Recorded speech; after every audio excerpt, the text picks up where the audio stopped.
அம்மன் சன்னதியில் அம்மனுக்காக ஒரு சிறப்பான பாடல் எல்லாரீஸ்வரி அவர்கள் குரலில்.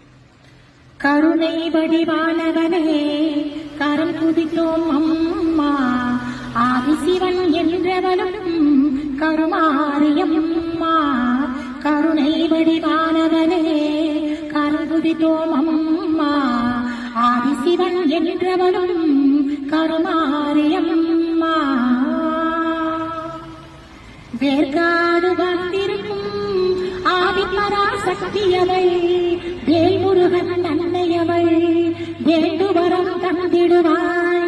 வேர்காடு வந்திருக்கும் ஆதிபராசக்தியவள், வேல்முருகன் அன்னையவள், வேண்டுவரம் தந்திடுவாய். பார்க்கடலாய் அவள் கருணை பெருகிடவே